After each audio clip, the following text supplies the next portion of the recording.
Hello, I'm Katie Elizabeth, and I'd like to welcome you to my vlog, entitled, On My Soapbox. Good evening, this is Katie Elizabeth, and it's been a while since I've done a vlog, and I'd like to welcome you to it. I'm really thinking there's probably a good reason why I haven't, and that is because I have been assessing my content. You see me in my lab coat. Tonight This vlog is about being a truth technician. Scripture says you shall know the truth and the truth shall set you free. So I'm saying if the truth sets you free, it could be lack of truth. Untruth renders us into bondage. There's another scripture that's just a couple verses away that says he who the Son sets free is free indeed. And with that being said, in all of our religiosity, we're not coming up with too much truth. Very little truth. And I'd like to present just the last situation that made the headlines that affected all of us on an emotional basis was that horror at Newtown in, the Sandy Hook Elementary School. We've yet to actually have any information that first agreed or first confirmed what we were first told.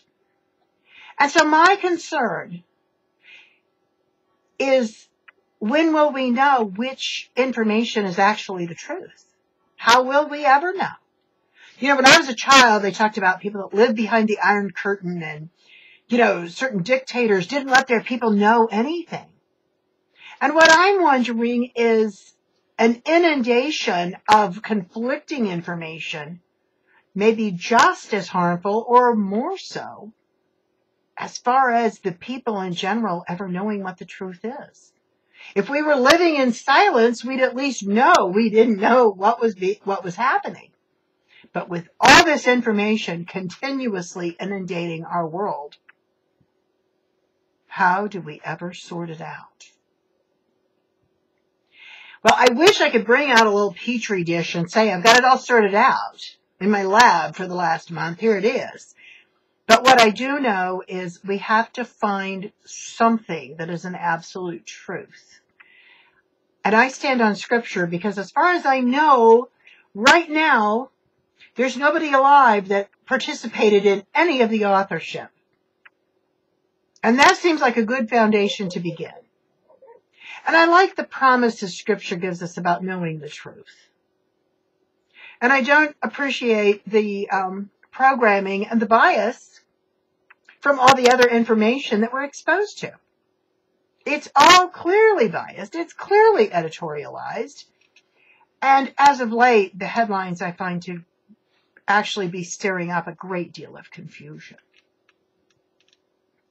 So, I think we need to weigh this out. I think we need to hear and it seems like we're being so divided to only listen to one source. I use at least 3, if not 4 to 5 sources of information on any story that I feel is, like life-changing or, because what I find is that one kernel that is throughout all of the articles may be just that one kernel of truth. And the rest of it, I don't know. But again, I would say if the truth sets us free, conflicting information is going to render us in bondage. This is Katie Elizabeth. Thanks for joining my vlog. I'm glad you joined me for this episode of On My Soapbox. This is Katie Elizabeth, and I approve this message.